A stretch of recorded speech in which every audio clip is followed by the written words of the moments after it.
right, this match is on Daybreak between SSNIncarnum and IheartPears. IheartPears spawning as the red Terran and SSNIncarnum as the blue Protoss, opening up with a fast expand off one gate, and his opponent opting to go for a very early expand as well with a single bunker and a one racks into command center. This is a two-player spawning map, and because of that, it's very easy to scout these expansions. Therefore, very easy to make the decision to expand yourself and feel very safe about it. That being said, you have to very carefully watch for pressure because they know exactly where you are. A one racks expand is quite easy to defend off a one gate expand, and vice versa. With the bunker, you can pretty much safely assume that anything coming at you is defendable, unless this expansion is in fact cancelled. Let me actually get the volume. Looks like we've got recent. I don't know. Anyway, opening up with two stalkers and a sentry. Going for a very defensive against Marine style. This kind of composition not very good against Marauders in the mix. But that being said, we are just now seeing our tech labs from the Terran player, and we are seeing 4 racks, whereas we're only seeing 3 gateway from SSNIncarnum and a single robotics bay. Both gases saturated now, definitely going to see some sort of tech play and a transfer into the natural here from Incarnum. This gas actually created but not saturated, so a little bit of a blunder. If you're going to build your gas, you might as well saturate it. Like, you have to saturate it. If you're not going to saturate it, don't build it yet. That's all there is to that. That being said, of course, if you build your gas and then of course later you scout something and you say, well, I was going to get tech, but I better not, that's when you might back off of that gas. We are going to see IheartPears take his factory now, and that means that we are probably headed towards medevacs. The reason I say that is because we do see Marauders on the field. If it was going to be tanks, there probably wouldn't be any Marauders. But you know, you never know. Everybody's got some sort of weird playstyle up their sleeves every now and then, and it takes a lot of refinement to realize what does and does not work together. And then at the same time, it takes an idiot to surprise you with something weird. I actually witnessed somebody go Mass Reapers late game one time against Charge Lots, and it worked really well until I used Force Fields and Storms, and that didn't go very well for him, but that's okay. Anyway, IheartPears still relying on this single bunker. SSNIncarnum actually popping out Immortals rather than even thinking about going into Colossus tech. We are going to see another gateway added on, staying on top of his supply count with pylons, still not saturating that gas, which makes me extremely uncomfortable. And actually not even building probes right now, but his opponent not actually is building SCVs. Okay, cool. We're awesome. And a lot of supply depots all in the same space. A lot of Terran players opt to do that actually. But if anything ever gets in here, all your supply depots are belong to us. And we do see a massive push out from IheartPears, taking the tower and seeing that probe that you know, now knows this army is coming.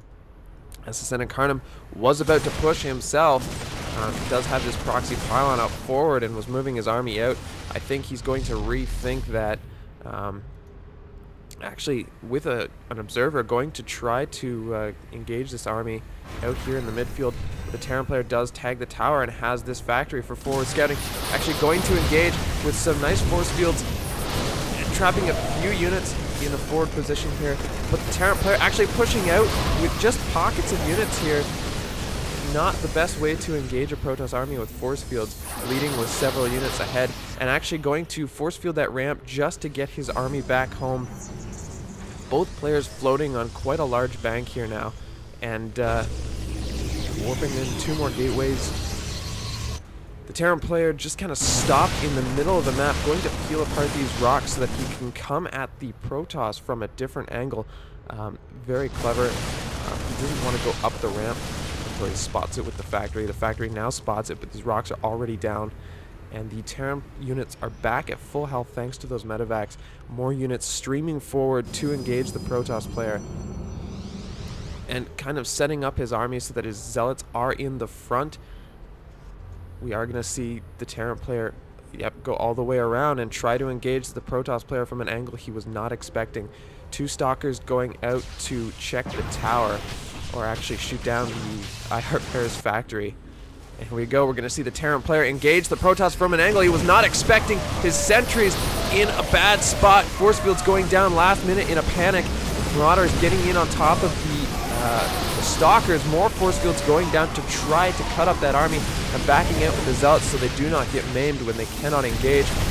And more force fields going down to try to cut that army up a little bit more. A single Marauder escapes from that engagement. A single more Immortal getting up in front, and that is not a good thing. Actually getting to snipe it, IheartPears manages to take that Immortal out and backs off with the remaining pieces of his army. Upgrades on their way for Incarnum, only weapons 1 and not a second forge. And actually puts 1 harvester in the gas.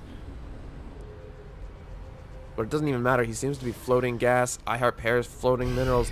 This is ridiculous, the income that both players are just like sitting on. Very poor resource management.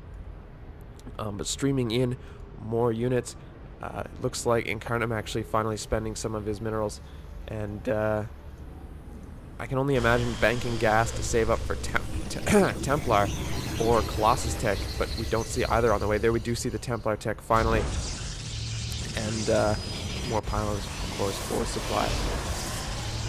But we do still not have these gases saturated, which is so frustrating to watch. And we don't have Zealot legs or anything like that from the Protoss player. And to be honest, it's the only reason why IheartPears is still alive. We do have a single observer going to spot this little ball of units here, and no scan from the Terran player to annihilate that observer. But that does allow the Protoss player to know this drop is coming, a warping of Zealots to delay, a photon cannon to support those Zealots on the ground as the rest of the army manages to get in here, but is actually blocked by the Stalkers. He's going to have to scoot shoot to get all those units on the ground. A single medevac goes down with a bunch of units inside, and as you can see, not much of that drop survived. We do have just a few units getting away in those medevacs, and there was another drop that went down right here to the photon cannons. Not paying attention by IheartPears, and it's going to be costly for him. So we do see more upgrades coming out for the Protoss player. We do have the same upgrades coming out from the Terran player. Finally here we do have, I think it's armor 1 and just weapons 1, yep. And a double expand from the Terran player, which may cost him after losing that many units if the Protoss player were to push out with charge and maybe storm. Is storm on the way? We do have a Templar archives and a PF from where's this PF? There's the PF. A PF coming out for IheartPears. It's going to be pretty tricky to engage that without Colossus tech or Void Rays or anything like that. So we'll see how SSNIncarnum deals with it. And over here on this side, SSNIncarnum is taking his 3rd. And it's not incredibly dangerous to be behind a Terran player 1 base at, like, you know, for the first few minutes that it exists. A Protoss player can safely go toe-to-toe with a Terran who's on 3 bases when the Protoss is only on 2 bases. But after about 2 minutes of that base kicking in, then that's when the matchup starts to favor the Terran player.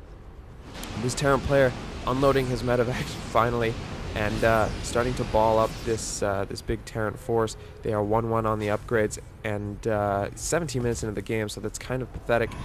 We do see the Protoss player now just having his 2-2 kick in, and also definitely could have had those upgrades out faster for the Protoss player. Psionic Storm almost finished, actually spending his chrono pretty well. Yeah, very low on chrono, which is good. And just finally getting those upgrades out. Weapons 3 now on its way, and Psionic Storm will likely be finished for this engagement. A decent number of Templar in this army, and going to engage here at the Watchtower. Not quite able to get any storms off, but very, very carefully teeter-tottering back and forth. The Terran player is sitting still as he's going to lose a number of medevacs here. A good storm goes down on that bio army, and they're trying to kite away from the Zealots, but the Zealots will back off to force another stim if another engagement is started. Actually, that Protoss army is now backing off, trying to regroup with some Zealots. This army quite soft now, and waiting at the tower for a ballsy push from the Terran, but it's not coming, and regrouping with some more Templar. Finally getting this base starting to get it saturated, dropping more gateways to power push this out. This observer is still waiting in position to be a spotter for drops, where it should maybe be on the army. There's no observer in this army, and if any cloaked ghosts were to wander through this army, it would be a bad situation for the Protoss player. Scouting around for an army, going to go look for a third, leaving this Terran army at the top of the ramp. If the Protoss player pushed into that army while it was at the top of the ramp, that army would have a huge advantage. The Terran army would. And so now going to push into this base here, realizing there's a PF, wisely backing off for a second. Storm going down, only damaging Zealots there, which is bad news bears. A good storm going down, a couple good storms, softening that Terran army up tremendously. We're seeing a little bit less energy on the Templar than probably the Protoss player would like. And going to storm again. He needs force fields to trap the Terran army in place to get those storms down. But no force fields were seen. Now that the missile turret has been cleared up, a couple of Dark Templar, go in to try to deal with this PF. And scan goes down, pretty much murdering them all, but softens it up pretty good, and no SCVs are being pulled to repair it. This base is not even being noticed by Incarnum, but warping in a number of High Templar, likely for Archons. There we go, and 2 observers now finally on the army, a 4th base being taken upon this aggression, and we are seeing more missile turrets going up for the Terran player to predict DTs more than likely. A single ghost is going forward over here, but being pulled away now. It looks like the Terran army might attempt to push against the Protoss, but in the meantime, the Protoss just skull fucks that planetary fortress. SSNIncarnum is pulling back, and now we're seeing an engagement here. Storm going down to defend the Templars, and hopefully to force the Terran player from pushing in on top of the army. Another storm going down, a preemptive one, but missing its mark. The Terran player not pushing into it. And yeah, we're going to see another engagement here. Archons trying to do as much damage as they can in the front line, but the other units are kind of stuck behind. Force fields going down, allowing DTs to get in on top of this army. There's no detection for the Terran player. Those DTs are paying for themselves as more force fields go down, preventing that army from pushing backwards. And a huge cleanup here of the Terran army. The Terran army lost a lot there. The Protoss player did as well, but those proxy warp-ins really saved him with the DTs as well, and no detection for the Terran army. There is EMP on that ghost, and actually letting that ghost go, which is a big deal. He should have stayed to kill that ghost, but backing off before he ran into the rest of the Terran army, as well as this missile turret, which would have prevented the DTs from pushing forward. So IheartPears sitting at 111 supply to 132 supply from Incarnum, whereas I don't believe even most of those units that we saw are on the field. We do see what looks like a drop loading up for IheartPears. Going to go around the long way to engage Incarnum's expansion. We'll see which one he tries to drop. Looks like finally saturated at both bases. No gas saturation at this base though. It looks like Incarnum is bad for that. And a huge warp-in of Zealots here. A mix of Archons and a lot of High Templar in this composition right now. A single DT thrown forward to engage the Terran army. Just hilarious to me. And the Terran army does nothing about it. No scan available. And the DT does wander into a missile turret though.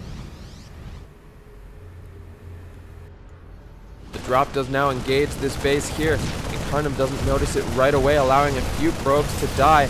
A warp-in of DTs to engage the Terran units, just decapitating Marines. And even though a scan goes down, the Marines are just not enough to deal with the DPS and armor upgrades that exist on those DT. Yeah, the Marines can't deal with the DTs. I don't know what I said. I don't know what I said. Go die in a fire. Don't do that. I need you to watch my videos. Anyway, yeah, so big ball of Protoss death. Sitting outside the Terran base, the Terran actually getting off some cool EMPs, doing a lot of damage to the Zealots in the front line, and some damage to the Archon. Storm still going down. Zealots getting in on top of those Ghosts, and more Storm just soaking the Terran army. It's disgusting how much damage those Storms did. And DT's getting in on top of the rest of that army, and more medevacs going down to the Archon Sentry Stalker that still remains on the field. A couple Sentry go down to reinforcing Marines. Scan goes down to deal with DTs, but DTs aren't even what the Marines shot at. And a GG from IheartPears as the Incarnum seems to overwhelm him.